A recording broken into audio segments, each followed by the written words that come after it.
Dirt Trax is sponsored by Can-Am. The ride says it all. Polaris, the hardest working, smoothest riding off-road vehicles. Honda's Big Red, Foreman, and Rancher, built to work. Yamaha Motor Canada, what kind of Yamaha are you?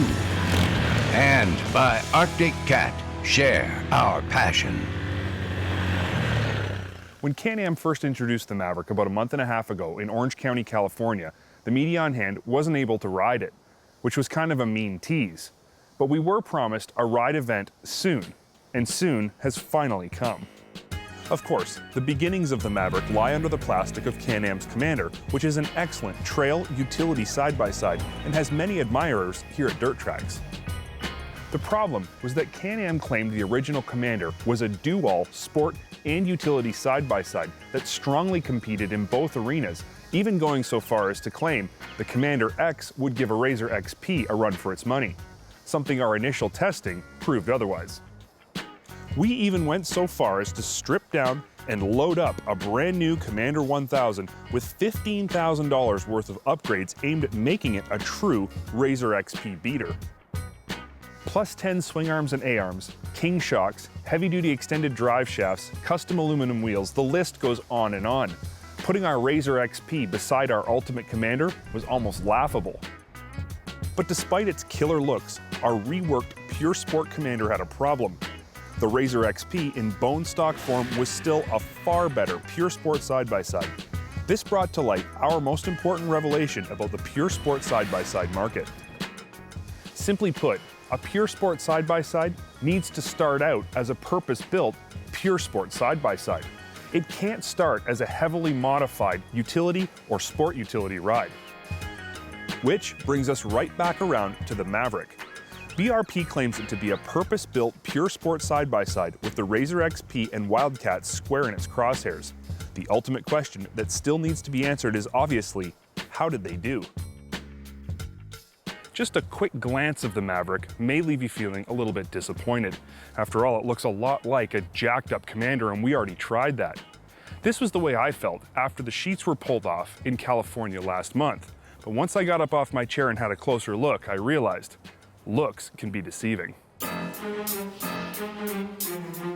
Under that very Commander-esque bodywork is a 90% redesigned vehicle that only takes from the Commander what would work best for its Pure Sport purposes.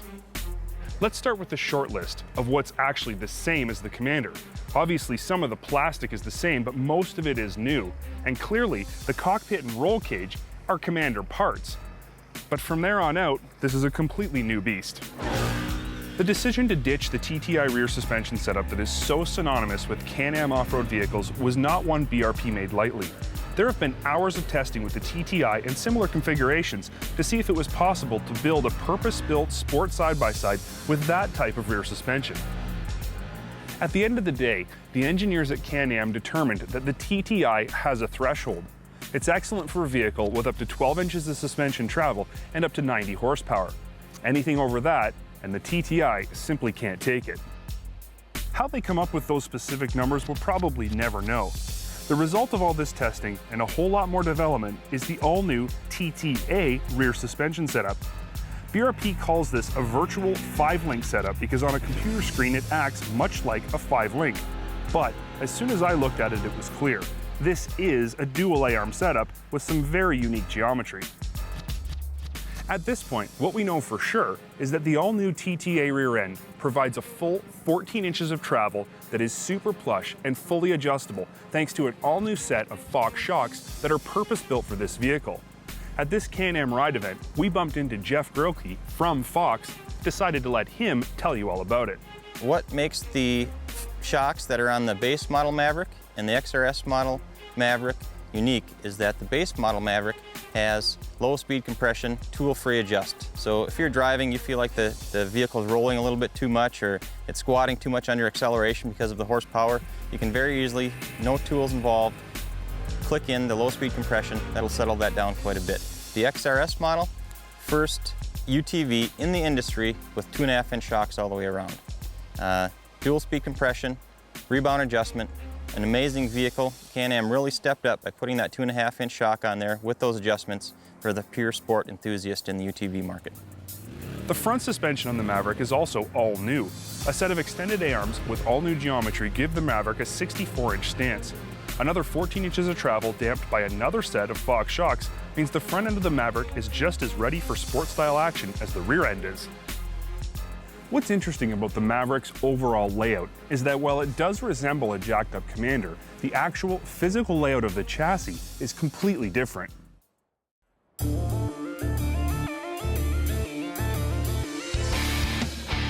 The Maverick is longer than a Commander, and for that matter, longer than a Razor XP as well. The engine lays in a very similar position in relation to the driver and passenger compartment, but the cockpit and roll cage pod are located further back between the front and rear tires. The end result of this layout is a vehicle that feels extremely planted and stable in rough terrain and huge whoops, but maintains excellent cornering characteristics. Before we talk about what it's like to pull the trigger on the Maverick's 101 horsepower Rotax 1000R power plant, I need to comment on where this beast of a motor resides in the vehicle. It's in the middle, between the driver and passenger. BRP claims that this layout gives the Maverick nearly perfect front to rear weight bias that's nearly identical to a Razor XP. After running this thing hard through some serious whoops and dune areas, I'd have to agree that it works every bit as well, if not a little better, than its competition. Now let's talk about 1000 cc's and 101 ponies. Just what does this feel like? For starters, it sounds amazing.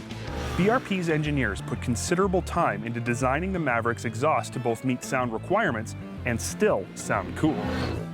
The 1000R is also extremely smooth.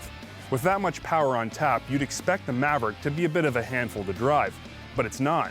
In fact, driving a Maverick smooth is no more difficult than driving a Commander. Of course, when the time comes to slam the pedal to the floor, things change in a hurry. The Maverick goes from being a civil and controllable trail rig to an absolute beast of a dune rocket in the blink of an eye. RPM, and therefore horsepower, builds immediately. Clutches engage fast and hard, and the rear tires break loose anytime, anywhere, any place. Sometimes the power of the Maverick can be deceiving. If you slam the pedal all the way to the floor, acceleration can feel a bit soft. The problem here is not horsepower, it's traction. If you slam the pedal to the floor and you're not accelerating the way you think a Maverick should, chances are you're doing a full-bore NHRA-style burnout with the rear tires. In terms of overall rider amenities and niceties, the Maverick has way more than any of its other pure sport competition. High back bucket seats, digital gauge mounted to the tilting steering column, high-quality switchgear, a glove box, link-compatible rear cargo rack, full quick latch side netting, and the list goes on. In fact, for the driver and passenger, the Maverick is every bit as comfortable to drive as the highest-end Commander. And because the driver compartment is the same as the Commander, all accessories for a Commander fit without modification. The most common question we've been getting since the release of the Maverick is in regards to center of gravity. The Maverick simply looks top-heavy. In a Razor or a Wildcat, the occupants sit very low, almost on the floor, with the motor directly behind them. This helps lower the center of gravity of the entire vehicle. The Maverick seats position the driver and passenger much higher up. BRP claims the center of gravity of a Maverick is exactly the same as a Razor and just a tiny bit higher than a Wildcat. And this may be my most surprising observation after a day's worth of riding. Even in soft sand with deep ruts and very high speeds, the Maverick does not feel any more top-heavy than a Razor or a Wildcat. It stays planted on the ground even in the fastest, tightest corners and rarely ever lifts its inside wheels. Currently, there are only two models of the Maverick available. For starters, there's the still very trick base model that has awesome-looking hubless machined aluminum wheels and 2-inch shock bodies that are compression and preload adjustable. Then there's the XRS model that includes true aluminum beadlock wheels, upgraded gauge cluster, bush bar, and 2.5-inch aluminum bodies on its fully adjustable Fox shocks. So what's the verdict here? After my day with the Maverick, how do I really feel about it, and what do you, the consumer, need to know most? Well, that's easy. Can-Am has exceeded our expectations with the Maverick. It looks great, it rides great, it handles great, and it's got more power than you or I will ever know what to do with. If that's not a recipe for success, I think you need to get into the kitchen.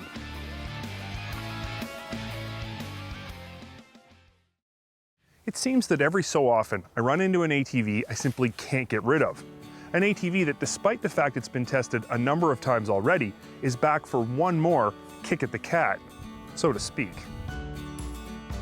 That's what's going on with Arctic Cat's 450 EFI today. I've tested a number of 450s in the past, both their larger American-built chassis and the smaller Kimco-based 450s like this one.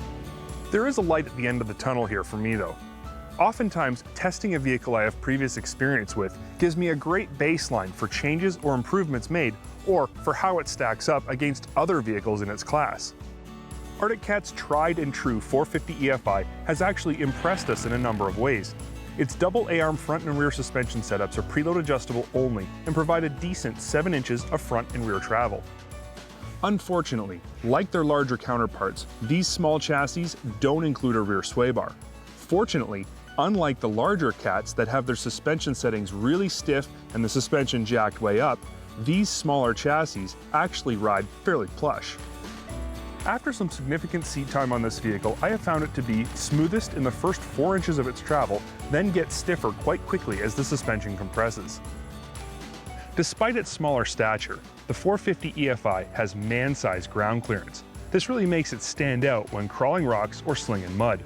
The vehicle feels small for a larger rider, but even the largest guy will be impressed with where it can go. At the end of the day, most test riders prefer the suspension settings of the smaller chassis Arctic Cats to the larger ones. However, we still believe Arctic needs to add a sway bar to both vehicles, which would allow them to soften the suspension settings even further. Under the hood, the 450 EFI is packing a liquid-cooled 443cc 4-valve EFI mill. As a 450, this engine is actually quite good. It's smooth and has got excellent bottom-end pull. EFI makes for easy starting and smooth operation in any condition. What's confusing is that in 2013, Arctic Cat has rebadged their larger chassis 450 and called it a 500 EFI. Luckily, we feel this motor has enough jam to hold its own against most of its 500cc competition, but this move leaves this smaller ride as their only 450 class entry. The vehicle we're testing today is a base model without any fancy wheels or bumpers.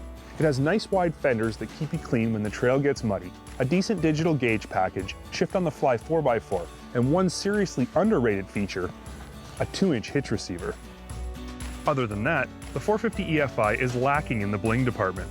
The suggested retail for this ride puts it on the low end of the price ladder, which adds to its value quotient in this class. Two things we've always really liked about full-size Arctic Cat ATVs are their transmission and their clutching. These are things a rider will immediately notice as either good or bad. They're also two things Arctic Cat has gotten very right with their smaller ATVs. The second thing any rider will touch on a new ATV is the transmission. Once you climb on and start it up, you have to shift it into gear. Many ATVs have notchy, difficult to shift transmissions with overly complicated shift gates. Arctic Cat has engineered a transmission that can literally be shifted with one finger. It travels in a nearly linear forward and back direction with only mild gating between high and low and neutral and reverse. When it comes to transmissions, this one is among the best in the industry. Same goes for its CVT clutching. Once in gear, the 450 engages without a hint of lurching. It holds low gear very well when you need that extra grunt and seems to keep the motor at its peak RPM as it winds out on top end, which, by the way, is way higher than we expected it to be. Little details like the transmission and clutching go a long way for a new rider or somebody buying an ATV for its simplicity, and we feel these are the types of riders that are best suited to Arctic Cat's 450. This ATV isn't going to get a big bore rider's pulse pounding in any way, and it's not going to win any fancy bolt-on contests. But for a new rider looking for an affordable, reliable ATV that won't be intimidating to ride or difficult to use, the 450 EFI is really a great choice.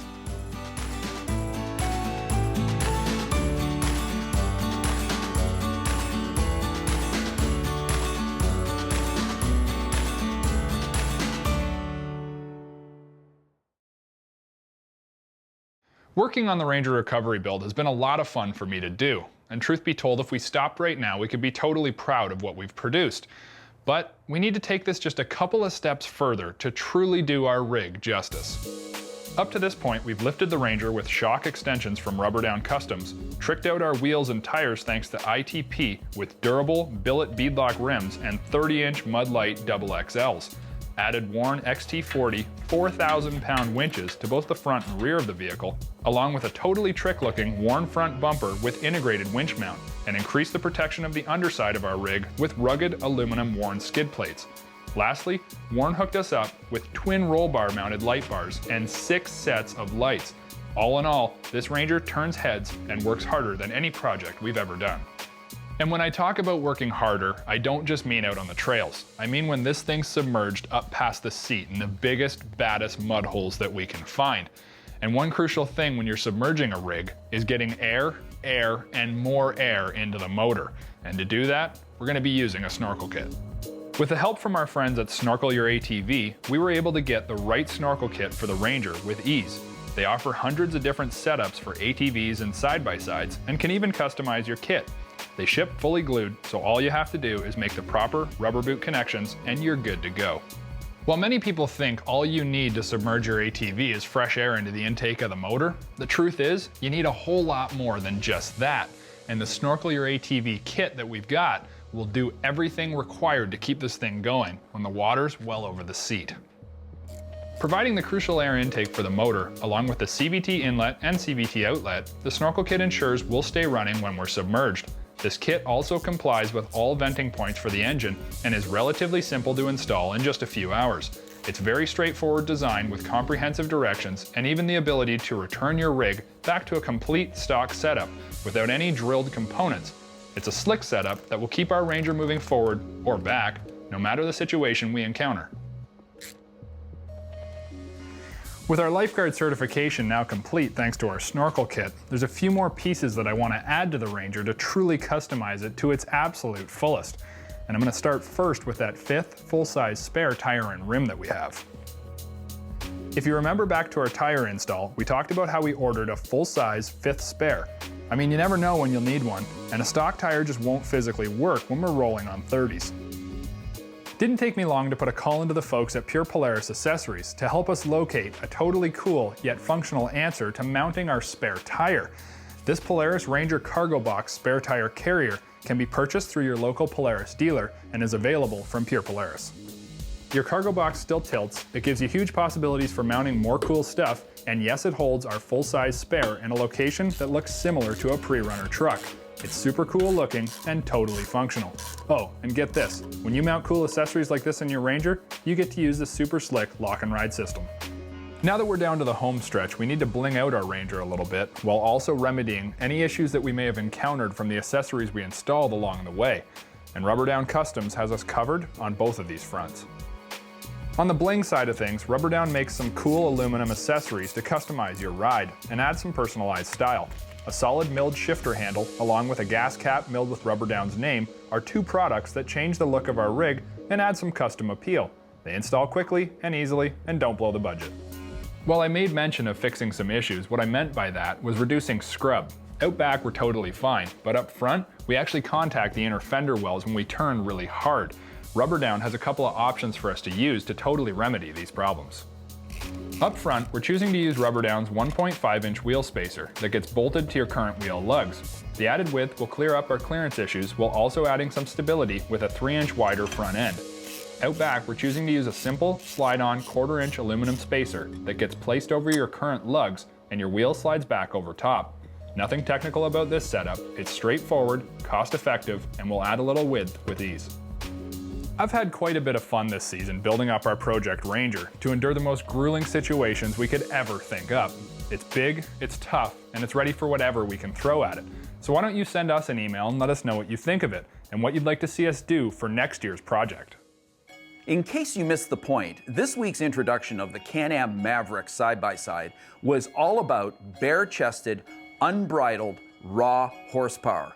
So why did we get into this obsessive thing about power in the side-by-side business so quickly? It goes like this.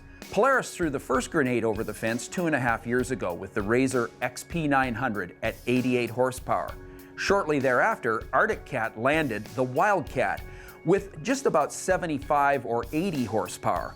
Then Can-Am, who says they'll always occupy the highest performance place in the market, lands 101 horsepower in the new Maverick. Okay, the question is, where's it going? I can't answer that, but in the immortal words of the former president and CEO of Arctic Cat, he said this to me about our obsession with power in the power sports industry. He said, "I'm not sure where it's going to end, but I'm sure one thing, it's going up." Dirt Trax Television has been sponsored by Yamaha. Nobody's more in tune with motorsports than Yamaha. Polaris, the hardest working, smoothest riding off-road vehicles. Camoplast high-performance tracks go where wheels simply can't. Can-Am, the ride says it all. And by Honda's Big Red, Foreman, and Rancher, built to work.